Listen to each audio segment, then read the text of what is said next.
me. Why for once can't we just have this one thing, Steve? Same to everyone. Yes, good night, everyone. Hello, hello. How's everybody? Great, and you? I'm excited to be here. Sorry I missed the town hall meeting. Didn't miss much. It was just me. I didn't miss much. I listened to the video. Yeah.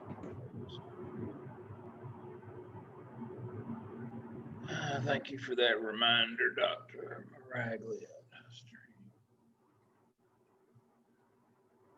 All right.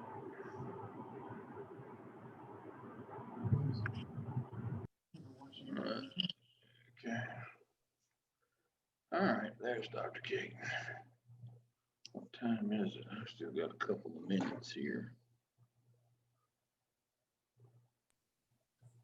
Hi, Dr. Lam. How are you doing? I'm good. Evening. So I was the one who sent the question about the Blackboard user. I wanted to know if and then you responded. So thank you for responding. So I don't have to do it if I don't want to. That's just for your own edification. It doesn't even show in our grade center. Oh, that's good to know. I think I'm good now on it. Yeah, but I could do, yes. Thank you though. So I don't have to do it then. No, I'll spend my time. Those. Yes, I'll spend my time getting all these work done. Yeah. Then. Thank you. Yeah, that's a good idea. Appreciate it. So let me share my screen. Let's see what we got here.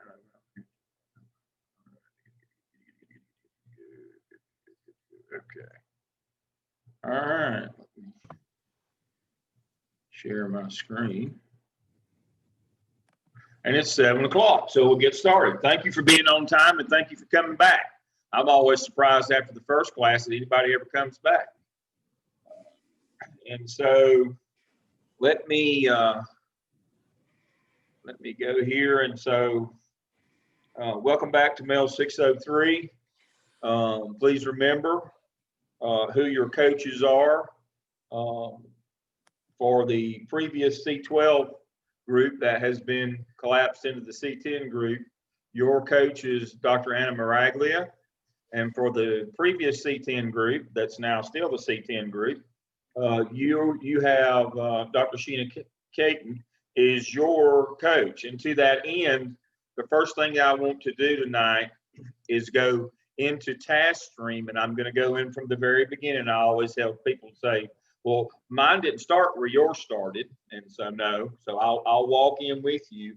And what I want us to do tonight is to go in and request comments on our task stream competency folio to make sure that you are hooked to your coach for comments on your competency folio. Your coaches are going to be working with you very specifically this semester on getting, your second round of artifacts in. This is add-on, so I have to have 21 from you this semester, as you had 21 last semester. Now, they're also going to be checking to see things like if you didn't do, all your 21 last semester, they're going to be checking your DRF portfolio to make sure that you got in your competency analysis and your dispositions. They're going to be contacting you if you're short on any things that are in your portfolio at this time. So walk in with me. I'm going to switch to Chrome as my browser. And I simply went to taskstream.com, and it gave me this screen, and I hit the login. I clicked on TaskStream down here, and then it gives me this, and I sign in. All of you, if you don't remember your sign in, it says right here, contact Wendy. As I said last week, you got to sign in to get to her name, but contact Wendy if you don't remember your sign in, get into TaskStream. All right, so once you're in TaskStream, this is your view. I'll do your view of School Admin Fall 20. This is what you see again in your DRF portfolio. And so last semester, you were to complete the AppTel competency analysis and disposition. Your coaches will be checking to make sure that you got these 2 in.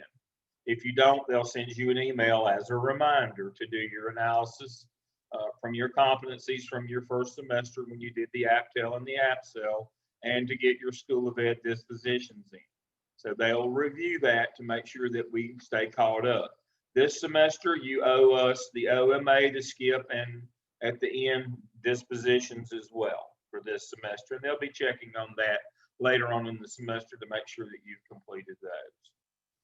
Now, also this semester, as you know, each semester you have to do 21 artifacts in your competency folio. So I'm going to switch over to that one now.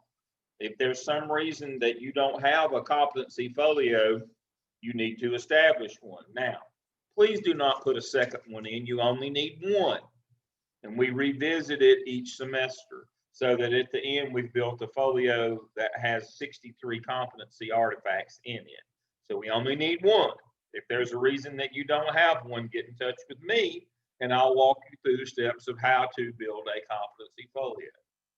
So when you click on folios and web pages,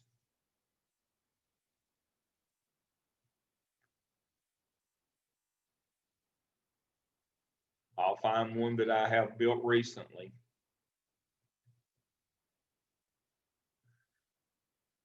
I think I built one last night or night before last. There's one I built recently. All right, so when you go to your competency folio, let me move that out of the way. As you can see, there are a number of tabs across the top.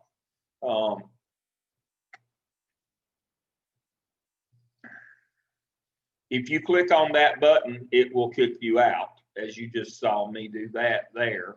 I get that question a lot. Why does it keep kicking me out? Well, that would be because you're asking it to take you back to folios and web pages, style, comments, publish, share.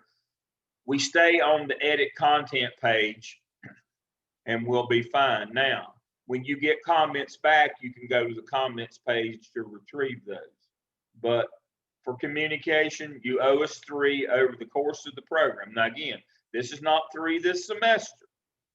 This is 3 over the course of the program. Now, the first one is communication. Three artifacts or 3 that you've got to put in from the APSEL, the SOP, and open-ended. Well, obviously, you probably should have done APSEL last semester. If you didn't, I would do it this semester. And if you say, well, I did APSEL, well, we're not going to do the SOP, so you probably need to add an open-ended one this semester then. And right on down the line here. APSEL, SOP, open-ended. Again, probably want to do an open-ended. Conflict management, APSEL, APTEL. If you didn't do one of those, if you did the APSEL, I would do the APTEL this semester or vice versa. Go back and revisit that, get one of those in there and down the line. And also pay attention to the directions in terms of your digital. One of them must satisfy, one of the 3 has to satisfy your digital learning competencies. And so, say for example, I go in and I want to add an artifact. So what I'm going to add is a slideshow, a communication slideshow that I did. So I'm going to hit my attachment button. And I'm going to upload from my computer, add files.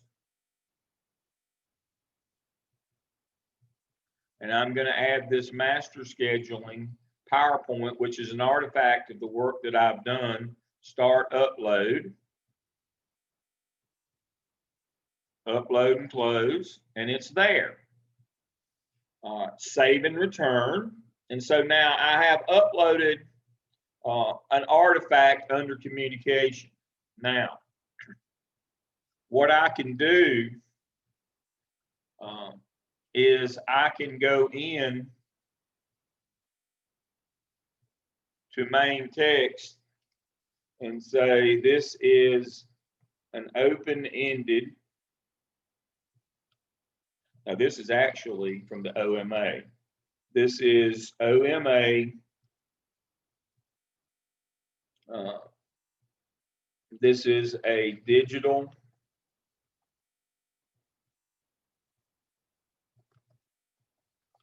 digital competency from the OMA. This is a PowerPoint presentation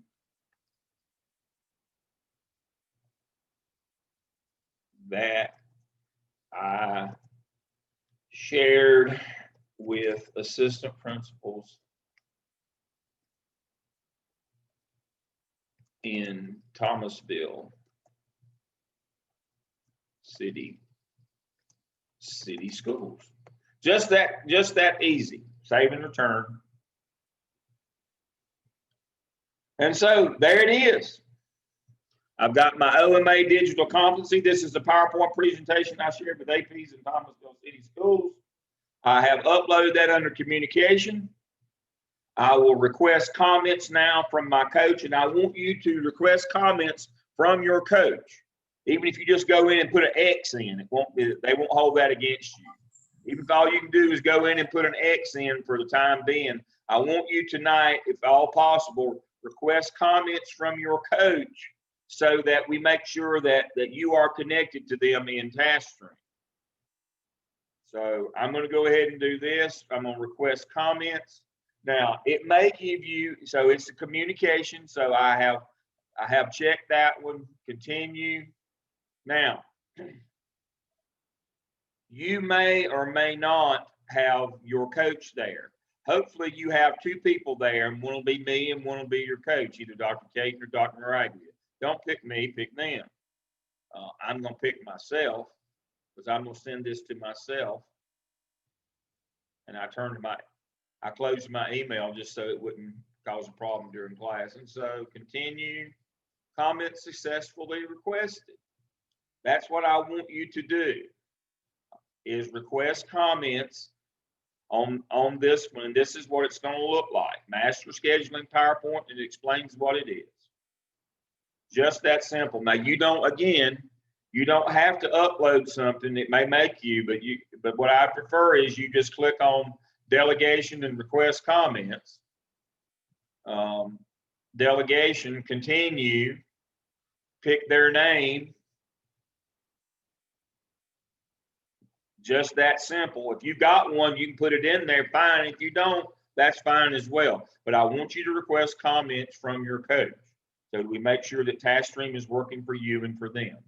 Again, they're both new. When we put in competencies for this semester, the example as to be for this semester only. No, you can put whatever you want. That's the minimum. You can put stuff from previous semesters, like the one I just showed you that said AppTel, open-ended. I'd go back and put one in from the AppTel if I didn't put it in last semester. This is your folio. You have to have a minimum of 3, and the state says they have to be these 3. That's not Dale's opinion. But you can put 10 in if you want to, if you have a bunch. Remember, this is your folio that you're going to use to try to get a job. That's the best, that's the most relevant use of this folio for you is to get a job, to show a prospective employer. The more good things you have in there, the more stuff, the more artifacts, not the more text for them to read. They don't want to read. Wears their finger out and their lips. So that principals don't want to read. They want to see stuff. And so please remember, we want things. See, just like that, I put in a very, very limited text, but that's a pretty good PowerPoint. It shows that, the project that I did with those people. That's the kind of things they want to see. I did a staff development for this, or I led this group, and here's my PowerPoint, here's my agenda. Here's what I did, here's the minutes. Those kinds of things. That's the stuff that they want to see. They don't want you to tell them how competent you are. They want to see how competent you are. So that's what we're looking to do here. So again, that's what I've done. If I go back to my email, and I turned it off specifically so it wouldn't, sometimes when emails come through, it knocks me offline. So I'm gonna go back to my email right quick, and I'll bet you that I have 2 emails. One of them will be the one I put in, and one will just be a blank one if it'll go ahead and load. Email won't load just because I I can leave it open now, but I'm not trying to send myself through tests. See, I told you I would have two. I told you can see on the screen, I've got two notifications where I sent myself these artifacts. There it is. So it will let you send one without having to attach something. So you can do that. Or if you want to attach an artifact, that's just as well. But, and this is what your coach will get. They will get an email notification that you have uploaded something. If you did the upload, fine. If it didn't, and then they'll respond back to you and to make sure that the task stream link is working. Again, they're new. They have new accounts in task stream, so I have set them up, and so they should be working. They should be doing fine. All right.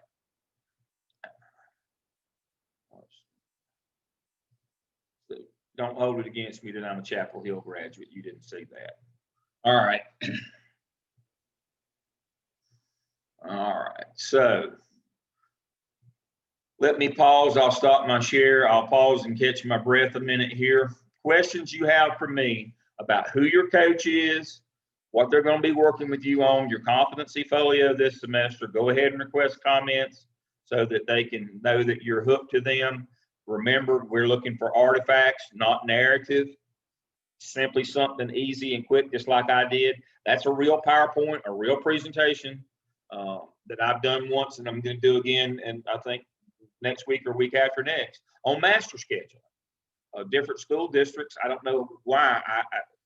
I won't tell you why I'm considered an expert at master scheduling. I just tell you I am. I don't know that there's any criteria for that other than that's just something people understand or think.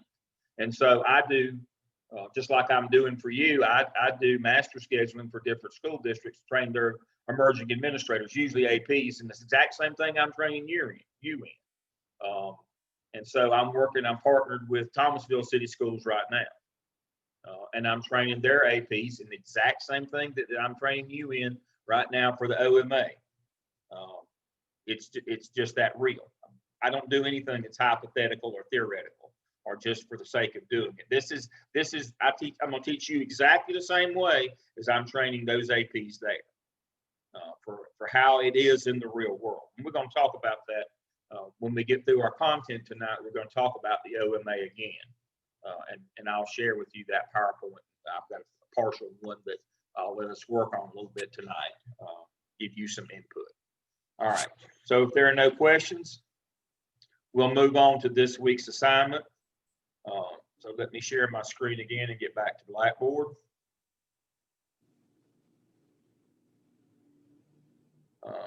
And so this week under our weekly schedule, I'll pull it up. Locate copies of your school emergency plan, read school law pages 14 through 17, and assess your school plan. I got some really, really good and very thorough responses to that in discussion board this week about all the things that you need to do. And so here's the things that I responded back to them that I want to remind you of. That the best laid plans of mice and men, that plans are only good is if they're updated regularly. That they are practiced regularly, and that they're communicated to everybody regularly.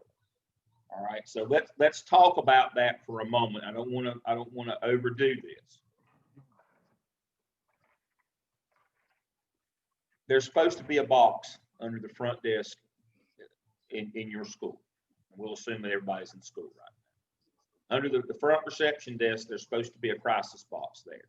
There's actually a document in our tonight's Zoom session too that talks about crisis box, the history of them, and what's supposed to be in them.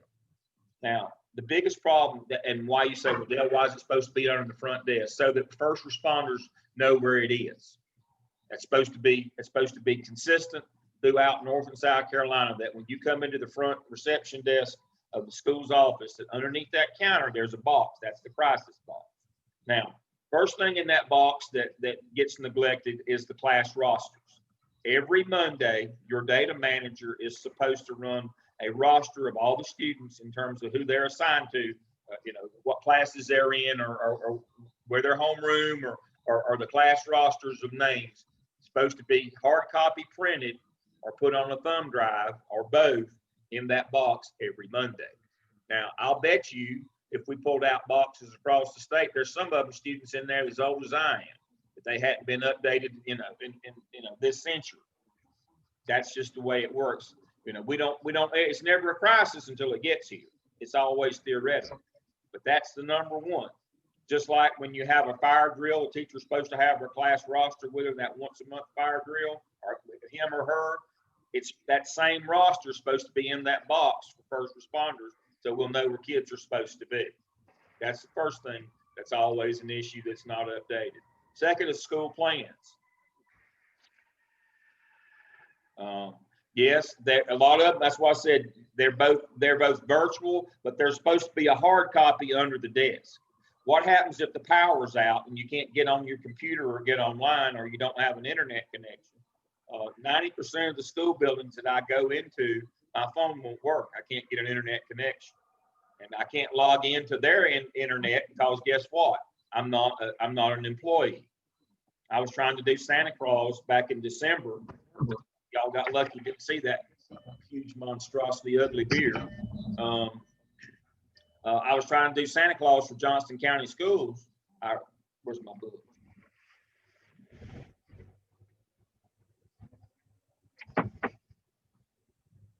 It's here somewhere. Oh, here it is. Here's my book. And so I read to primary school kids, and we do fundraisers. And I couldn't get into their system because I'm not an employee. Now, what if we'd have had an emergency? I was just doing Santa Claus, not a big deal if I can't read the kids. But what if everything's only virtual, but we can't get in? I mean, the fire chief's he doesn't work for your school district. He can't get on your internet. He can't log in. We couldn't even get me logged in. We worked for a week and finally just sent an outside Zoom link. There needs to be a hard copy as well. There needs to be a hard copy of your building plan as well. I know it's all online, but again, 9 times out of 10 in the disaster, you're not going to get online, or the person that's trying to get online can't get online. You need a map of your building that clearly marks where all your shutoffs are: power, gas, water, those kinds of things. If there's a fire, it would be helpful to cut the gas off, I'm thinking. So those kinds of things are supposed to be marked on that site map as to where all the cutoffs and shutoffs are. That needs to be updated, especially if your building's undergone a renovation. And every school building in the state, unless if it's more than 5 years old, has undergone a renovation. Got new buildings, new wings, been updated. Unless you've got a really new school, all that stuff needs to be in that box as well. So a list of students, the site map, and then the third thing that nobody ever gets right, and just ask people who used to work at Butler High School, is what happens when a disaster happens? Where do we go? What do we do? You're supposed to have 3 relocation sites during a disaster drill. The first one is on your campus, like out at the ball field. We're all going to go to the ball field if there's a bomb threat. So that's the first. So that's stage 1, as it's called. All right, stage 2 is we're going to walk somewhere nearby, like a church or a place with a big parking lot, big field, someplace that's within a half a mile that we could walk to get students away, like in case of fire or bomb, that the ball field's not far enough away. It's not more than 200 yards away. So we're going to walk somewhere nearby.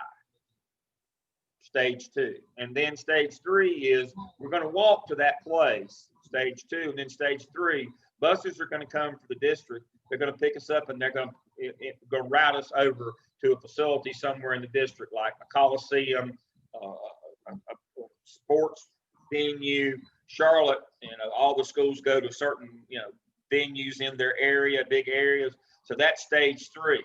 You go to stage 2 first, and then you go to stage 3. Well,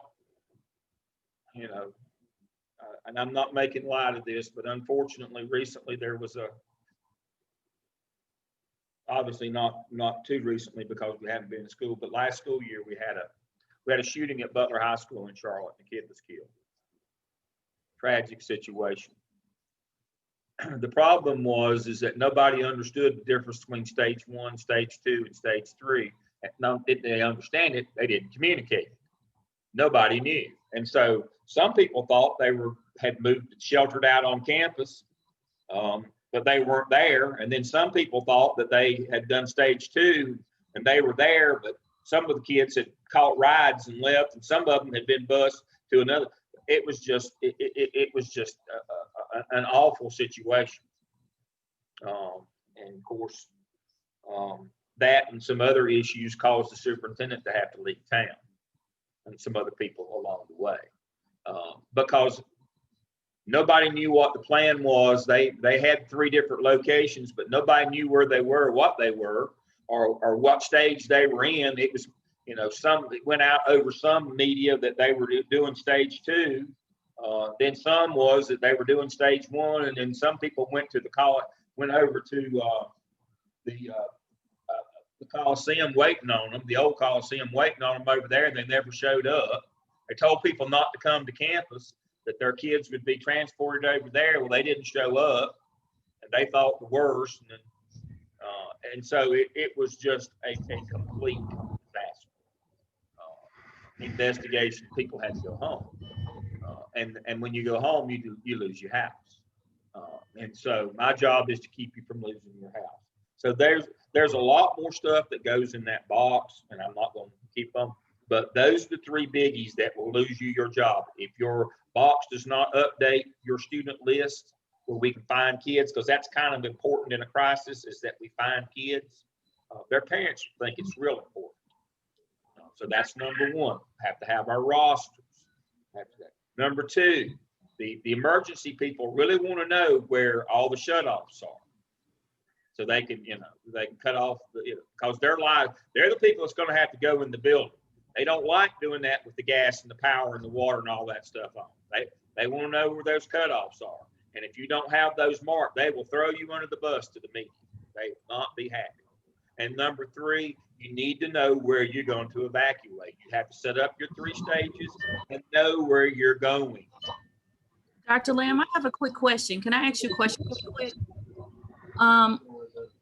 My son was at Olympic when Olympic had their situation, and I noticed a couple of things. The police department, are they supposed to know your plan as well or no? Yes. Okay.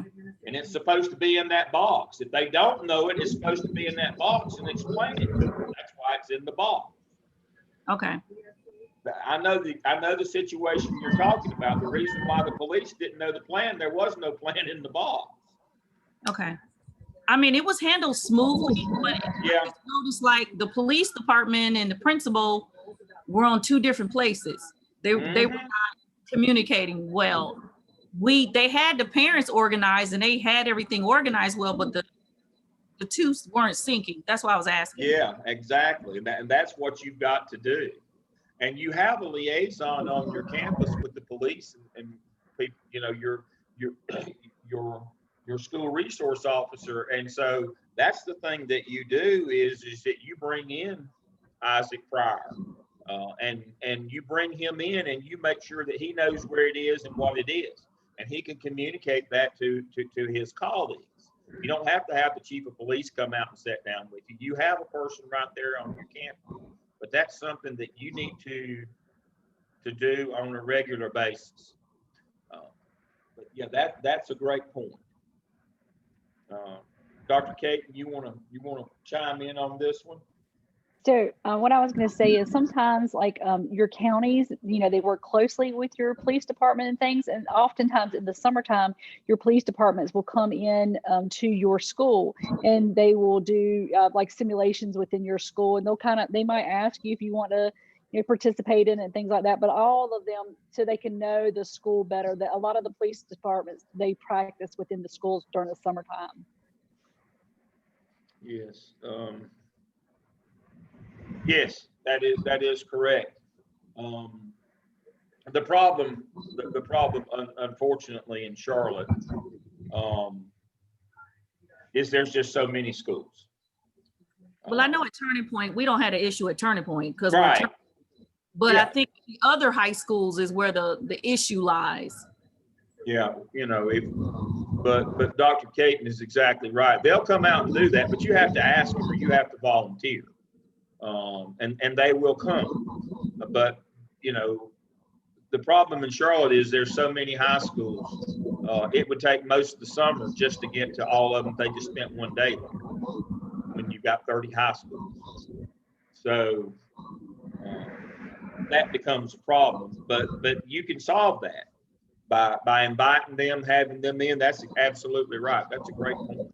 And making sure that your people know, but you've got that liaison, that school resource officer who is a part of that local law enforcement. Just like we'll use Mecklenburg County, for example. Every high school in the county isn't served by the same police department. That becomes an issue as well.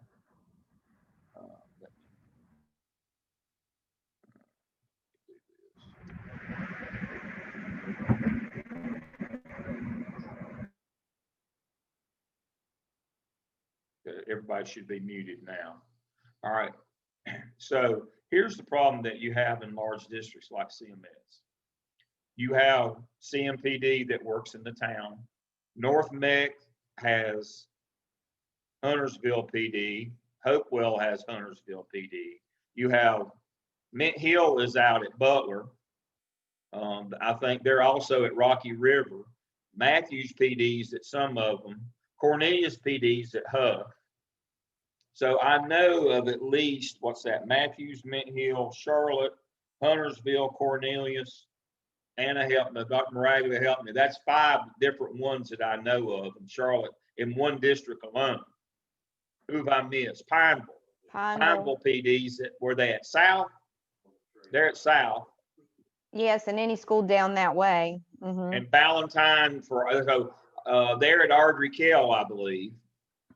Yeah, Pineville's at Ardrey Kell, and they may be at South still. They used to be. They may have moved down there. So that's 6. Where am I missing? I think that's everybody because Steel Creek still has CMPD in that area. Yeah, and who's over at Coolwood area? CMPD's over there. They're I'm over sorry. there. Did you say Audrey Kell does Pineville? Yeah. I was at Audrey Kell and we had CMPD. Did they change But that? I think they've switched that again. Oh, wow. I believe that. I know that at one time South had that, but they switched. It's all about the money. It's all about the Benjamins. You know, we switched, and I live here in Cornelius. We switched here for a while because they claimed they weren't getting enough money, and so the sheriff and CMPD had to cover them until they got over their feelings being hurt. So I know there's at least 6 different entities in Mecklenburg County, and that becomes an issue as well. That's why you've got to communicate with the officer at your school, because they're a representative of that police department who will have the lead authority in an emergency situation. So that's the thing is whichever police department serves you as the lead in a crisis.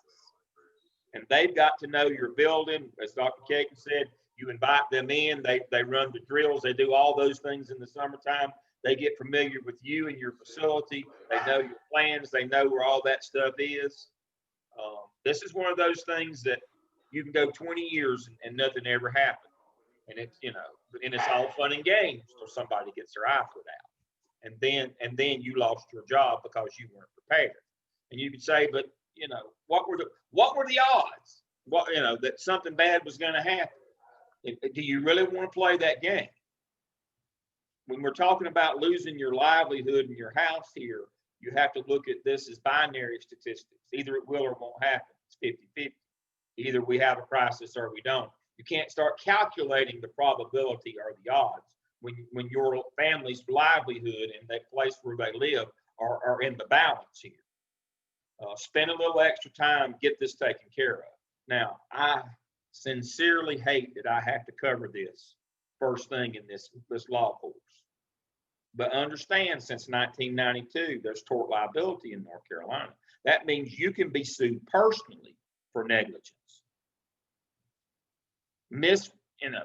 malfeasance, misfeasance, nonfeasance. Those are the three components of negligence.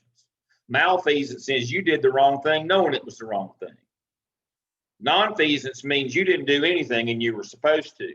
Misfeasance means you did the wrong thing. You thought it was the right thing, but it ended up being the wrong thing. So you can be sued on any of those three. Personally, not just the school district gets sued and have to pay them. They sue them, but you're part of the lawsuit too now, and they can come after your personal assets. They take your house. Not only do you lose your job, you lose your house as well and your assets since 1992. I was a principal in 1992, and one of the things that we did, the largest initiative statewide ever in North Carolina on sitting principal training, was we all had to go take law class with Richard Schwartz and Associates out of Raleigh on the new tort liability law and all the things that we had to fix that were going on if we didn't want to lose our livelihood and our homes. State paid for it. Richard Schwartz and Associates did every principal in the state of North Carolina in 1992. Landmark case out of Union County where administrators were held personally financially liable for malpractice, negligence at their school. That is correct. And so what I'm telling you is that I hate that in the era that we're in, the only good thing that I know about COVID and shutting schools down, it has slowed down school shootings right now. But unfortunately, the times that we're in, that won't last. Shootings, bomb threats, bombs, actual bombs, explosions, natural disaster, gas line ruptures, all of those things happen. Fires, they all happen.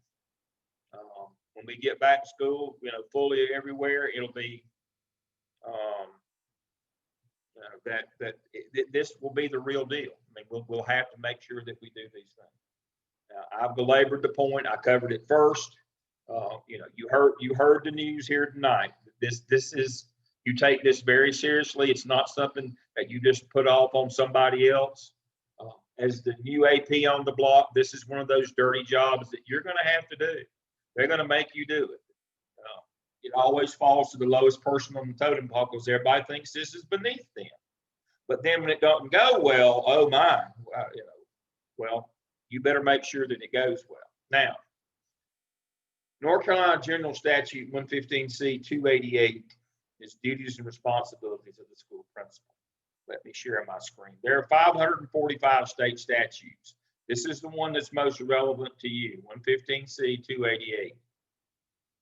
All right, so when we go to that, here it is. So I've just dialed up that link that I have for you under tonight's class, 288. Let's see if he'll open it for me. No, I don't want that. I'll have to Google it right quick.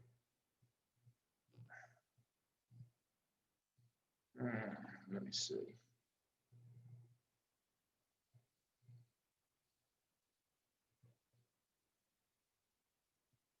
Yeah.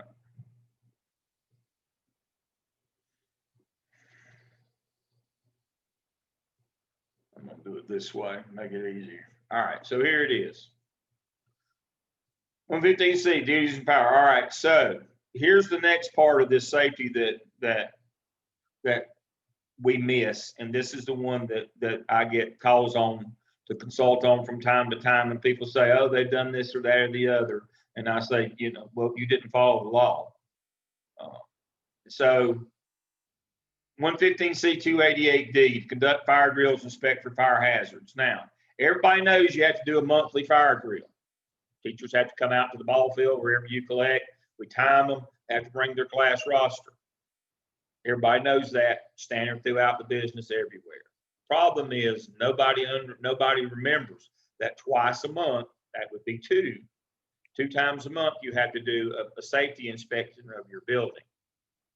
And you being the new AP, that will be your job. You and the janitor with his ring of keys will have to go and inspect the building twice a month for potential fire hazards, blockages, anything that would keep you from being able to evacuate. So it says so right here, shall be the duty. Principal will conduct a fire drill during the first week after opening the school and after one fire drill each school month. in each building in his charge where the children are assembled. Includes all pupils and employees, the use of various ways of egress, simulated evacuation buildings. All right. It shall be the duty of each principal to inspect the building in his charge at least twice a month, that's 2, during the regular school session. And it says cafeteria, gyms, boiler rooms, storage rooms, auditorium, stage areas, as well as all classrooms. So, and there's more to it than that as well. That has to be done twice a month. That will be your job when you get your first AP job. That will be your job. That will fall to you since you will be the low person on the totem pole. Now, for that reason, under tonight, and it's one of our activities later in our on our weekly assignments, you need to conduct, if you're in, or if you're not, you can talk to an AP.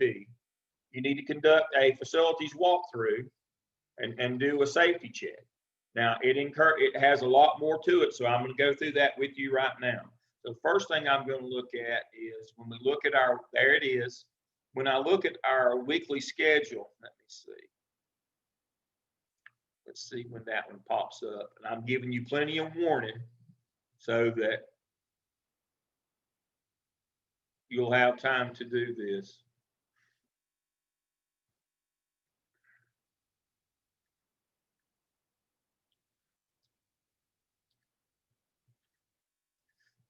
You know, it's not due until March 24th or to March 24th. So between now and then, hopefully I put it back as far as I could. So hopefully if we're back in school, I'd like for you to do the assessment inventory to check your school for that fire drill and safety. So here's what that looks like. You have to look at traffic control. And the biggie there is we don't want kids walking through traffic, either bus traffic or car traffic. We don't want cars in the bus drop-off lot. You need your SRO needs to be on your bus lot, because you know how parents are. They'll either do one or two stupid things. How many times have you wanted to say to a parent, your kid's stupid and it's hereditary, but you can't say that. But you do have stupid parents. And they do two really stupid and that they shouldn't do, but they'll sue you over. They let their kids out in the car line way back at the back and don't wait till they get up to the front so that kids walk through the cars to get in the building. They do that dumb thing.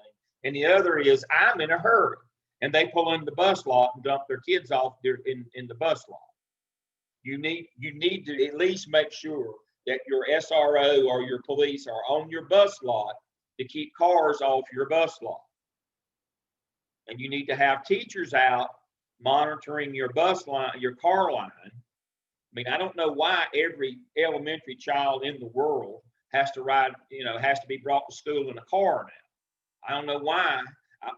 As I said to some of the ladies in the community that I live here, how in the world are your children ever going to learn about sex if you don't let them ride the school bus? But I digress. But every child in the world has to be driven to school now. You need to have people out monitoring that car line, and don't let them, the ones at the back of the line, let the kids out and walk through the car line. You think you got trouble, wait till you get a kid run over. Then you think you've had a bad day. Wait till you get a kid run over at your school. You will not survive that. Even if it has nothing to do with you, rarely will you survive that. You'll have to go somewhere else. I mean, you might not get demoted or fired, but your career is pretty much over at that school if you get killed. If they just get scuffed up a little bit, you probably survive that. But you get a kid run over, it will not go well for you. So you need to be making sure you're out there checking on, know that you've got the proper patterns, that parents can't jump the line or they can't swerve in and drop kids off where they have to walk through traffic and do all those things. And so you got to assess your traffic control. You've got to make sure your cameras are working and you've got signs outside that tell people where to go and not to go. Put up cones and barrels. You can put up a sign that says do not enter, but if there's pavement under the wheel, Mr. Magoo or Mrs. Magoo is running up to the front door. You know that. They'd pull inside the lobby if they could, so that Junior wouldn't have to walk any further than he had to. Yeah, so you can't just put up a sign, do not enter during this time of day when we're having, you got to put up barrels and cones and tape and have people standing there. That kind of thing. Access, you know, most schools now, you got to be buzzed into the front. If not, you need to you need to set it up where people can't just go running into your school through the front door. Most everybody now, you have to be buzzed in. I went to a new school not too long ago, down below Siler City. It was a new middle school, supposed to be state of the art. Problem was, it was like a fortress. You could not get in their building. They had every access. It was wonderful. The only problem was the driveway. I could get within 25 or 30 feet of the playground that was full of kids. I could literally drive up to their playground. Now their building was the most secure building I've ever seen, but you could just drive right up to their playground. And so those are the kinds of things that we're talking about. You need to assess those as well. No locks. No, those old panic doors. None of those are ever chained or dog-eared open or chained closed. Those kinds of things.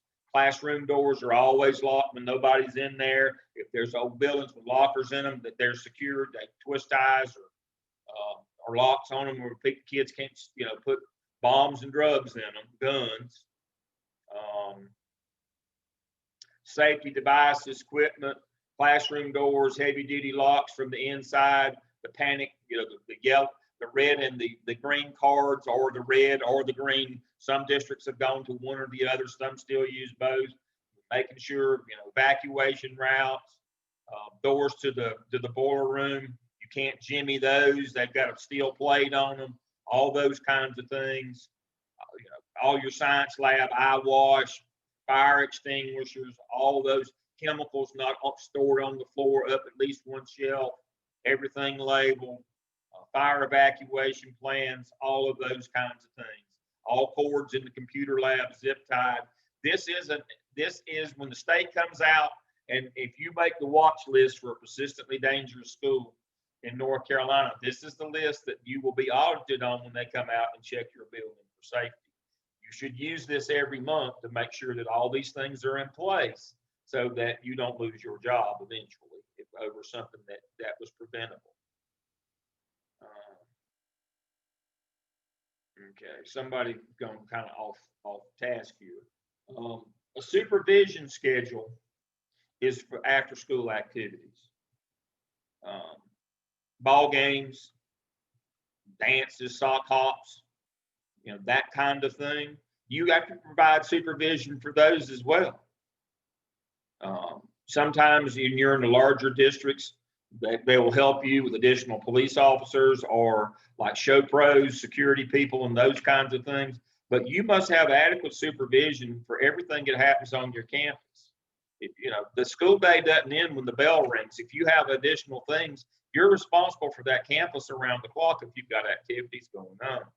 And so you don't, and the worst thing that an administrator can do is put a sign-up sheet in the workroom or the lounge about sign up for this. But no, that's hope.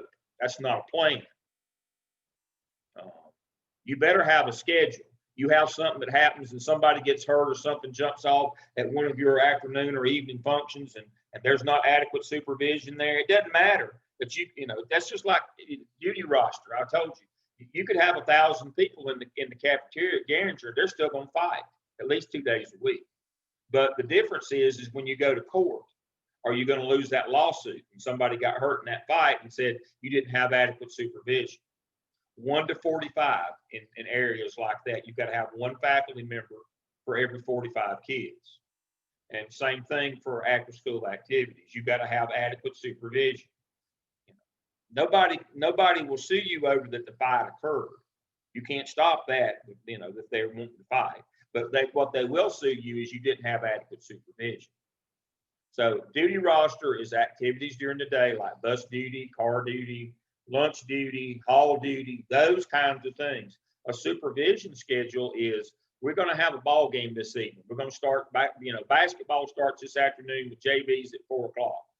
How many people we got there supervising? Do we have enough, do Do we have faculty? Do we have show pros? Do we have CMPD? Who we got there? You know, that's your responsibility to make sure that you've got adequate supervision for those activities. And if you don't, and something happens, you'll get sued for, you know, for negligence. Will not go well. Will not go well. Dr. Maraglia is at a middle school, and for some reason, high schools, we usually have an athletic director that gets involved, like where Dr. Caton is at Aiden Grifton. You have a district, I won't speak for her, but I'm guessing they have a district AD that helps them with their security and police, as they do in most districts. Or if they don't, you know, that's up to her to make sure that she has to get it. I'll open it up for her. We're responsible for getting it ourselves. Mm-hmm. Smaller districts, even some middle-sized districts do. The larger districts generally help you, but I know you folks who are in small districts of less than 10,000 students, you're sitting there scratching your head, or other parts of your body talking about what help, you know, what system AD. And even if the county as large as Pitt, you got to do it yourself. Now CMS, you know, in CMS, we had to get our faculty, but we had help from show pros and from the police. We had off-duty officers. We had a system AD that had a formula that would help us with that. But it may be all on you to do that. Now you got to do the one yourself for your duty roster during the day, but your supervision schedule, you may have help and input from somebody in your district for those after school activities. Now, here's the caveat on that. Even in the larger districts, you're pretty much on your own in middle school. You got just like Dr. Kate was talking about in high school. In middle school, there are some middle schools in Charlotte that have just as big a crowd come to their ball games as the high schools do. They don't get a lot of help with that, though. They have to do it themselves. But trust me, you can't say when you get sued, well, nobody from the district came out to help me. When you signed on, this is part of the responsibility, as you just saw in the law, and what you're responsible for. So I hate that we have to take up pretty much one whole session on school safety, crisis plan, those things, but it's a job saver for you in the long run. All right, let me check my questions and we're going to move on. Yes, that is correct. Crisis plan is needed for those things as well. Yes, your faculty handbook every year should have 3 things in it. Your faculty handbook, you should have a master schedule, a duty roster, and a supervision schedule, and you should have the 4th thing you should have is an inventory of what's in the crisis box and where it can be found. And you should have that same crisis box, what's virtually in that you can put in your virtual handbook. It should be in there as well. But trust me, as a principal, you have the authority. Now you have the responsibility to assign teachers to supervise activities during the day, called the duty roster, and after school, called the supervision schedule. Say, well, that's after school. I can't. Yes, you can. It says clearly in any other duties assigned by the principal. That's the teacher's job.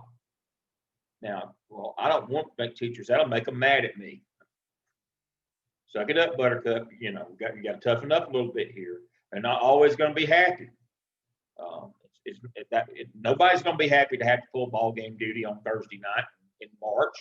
You know, at the end of the year or February, and it's still cold and it's dark at 5:30, and they want to go home. And you know, it's the doldrums of winter. Nobody wants to stay for those ball games, but somebody has to. And it's your job to make sure that they do. All right. What Questions? What would you suggest for like our school is one of the 5th largest high schools in the state.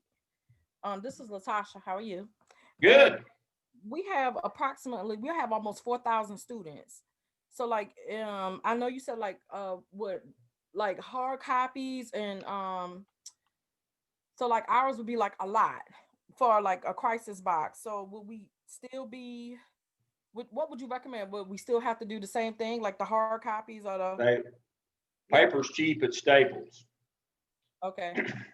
And you've got a copy machine. Again, you know, it's again, if you make the decision to go only virtually and you don't have power or internet, you know, I just buy a bigger box. Okay, Use more thank you. paper. You know, 9 times out of 10, you need that paper copy. I know it's still old school, I get it.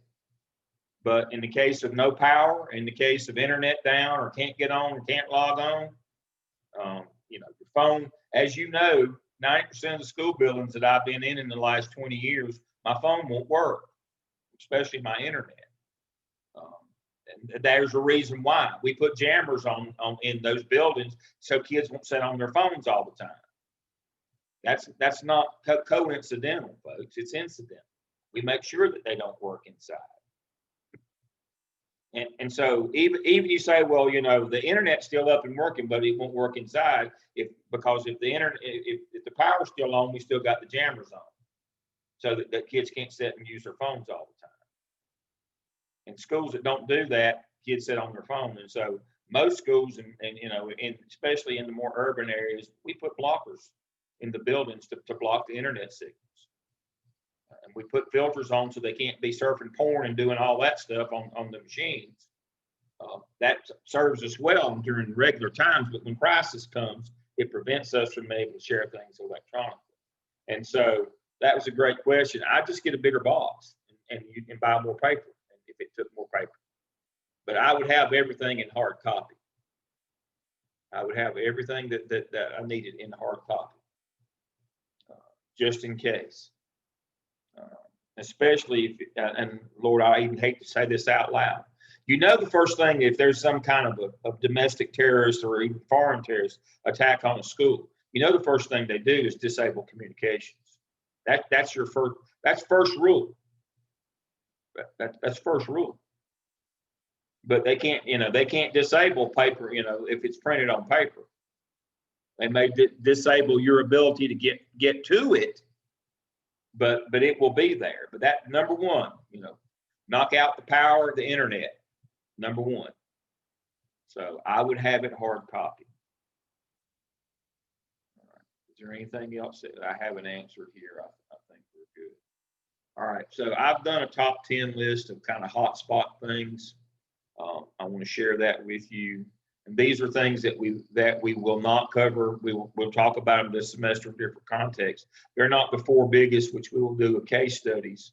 But what I have here is move some of this stuff out of the way where I can access it.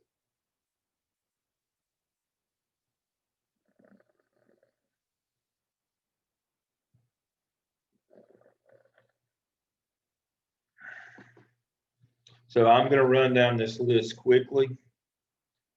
My top 10, you know, for legal liability exposure. The first is things that will cause you problems.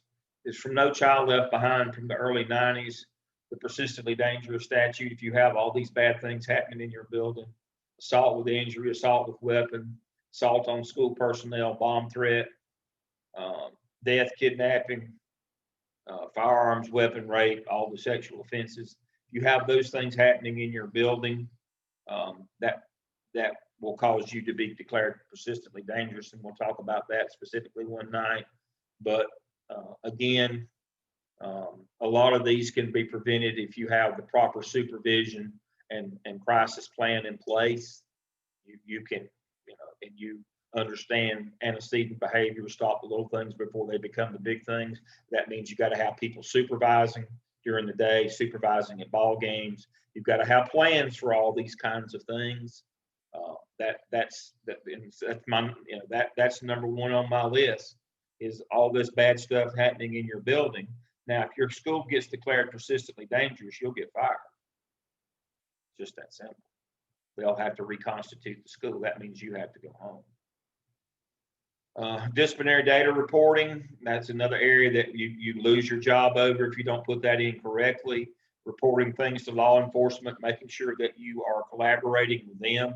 Again, links back to what we were talking about earlier, making sure that they've been in your building, they know what's going on. When things happen, you keep them informed. You don't hide guns, weapons, incidents from them. You have to, that's part of that partnership.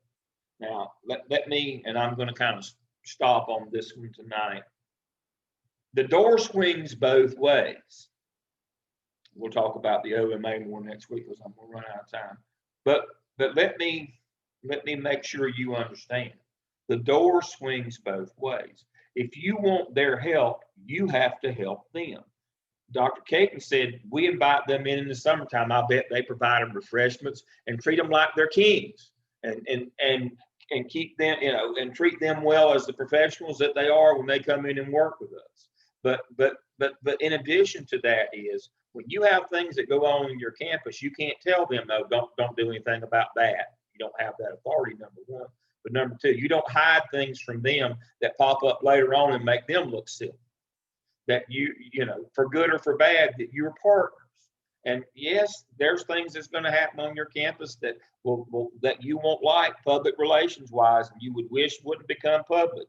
But you know, that's the way it works. It can't just be always that the door swings open and the sun shines on you and your behind only.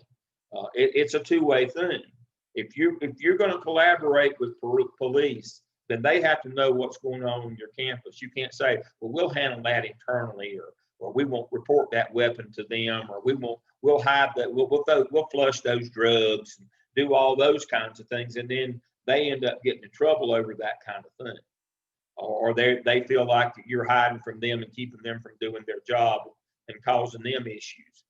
You have to collaborate with the police. You have to make sure, and part of that is reporting the things that happen in your building that you're legally required to report to the state and to law enforcement. And we'll go over that list later when we get up to the disciplinary data reporting manual. But my concluding part of tonight's sermon for me is that you must be a willing partner with the emergency services in your district, in your town, if if it's different than the district itself. Whatever police entity is serving your campus, you must be a equal partner with them. You must be an ethical partner with them. And if you are, they will help you to the nth degree. And if you aren't, they won't. They'll throw you under the bus. And so that's my kind of conclusion for the evening on that. So look at next week, what we've got to do. Make sure that you follow that. Get started on your OMA. I told you last week, and I'll put this up as a reminder as I'm giving our two coaches the opportunity tonight to share their final thoughts. Again, here are the things that you are going to need. Let's see. Go here. Here are the things that you're going to need to do your OMA, and you should already gotten a good start on it. The NCDPI report card, EVOS school report, school improvement plan, master schedule, duty roster, supervision schedule, teacher working conditions survey or advanced ed survey, and your last accreditation report. Those are the things that you need to be able to start our process of building the master schedule, which is the OMA task 1. And also you need to know what, look at the end of task 1, what role your school improvement team plays in developing your local school budget. That's where the school improvement plan comes in. Obviously, if your school improvement team, which owns the school improvement plan, has no seat at the table during budget talks at your school, then it's very unlikely that the budget's going to support the school improvement plan. So make sure you read task 1 thoroughly. And it is, let me look at this question. Insight, yeah, the insight survey works just as well. Good point.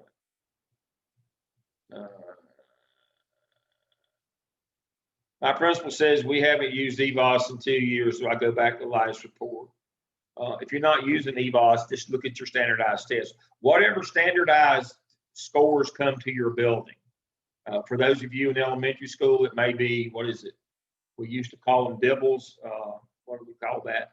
M-class data.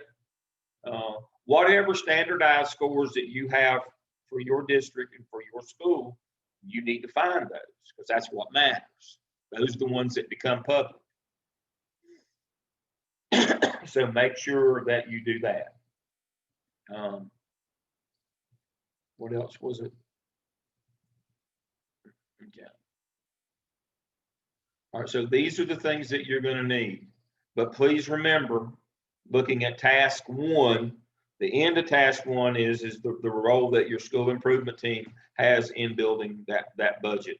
We need to know that. So the last thing we need to look at tonight is let's see.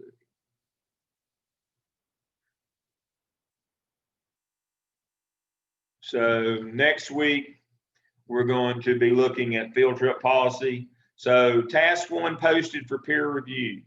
All right, so what that means is next week, so not this coming Sunday, let me, this coming Sunday is January 24th,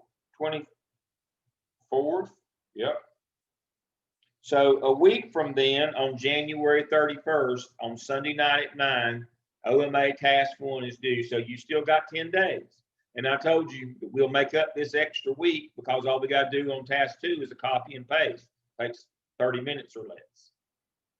So you've got until January 31st to post in discussion board your OMA task 1 for review.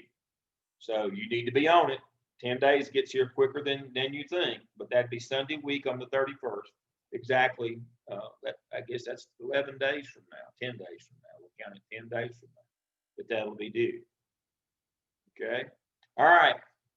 I'll go alphabetical. Dr. Caton, final thoughts for the evening? So can I just address EVOS right quick? EVOS, Yeah. we don't have data from last year, but EVOS is still there. Predictor scores about how your students will do in other classes in like the 5th grade EOC, or, you know, if you're in high school, the math 1, biology, so forth and so on, that's still there. So EVOS is still there, even though we didn't report our scores from last year due to the pandemic. So it's still available. Your teachers are still having to use it to create their rosters so that growth can be determined for this year, if they determine that. So that's one thing I just wanted to say. And several, you mentioned that you're in big schools. There are probably several crisis boxes around your schools. There's a location that, you know, you would ask your principal, where are they all located? For example, one's in my office and front office.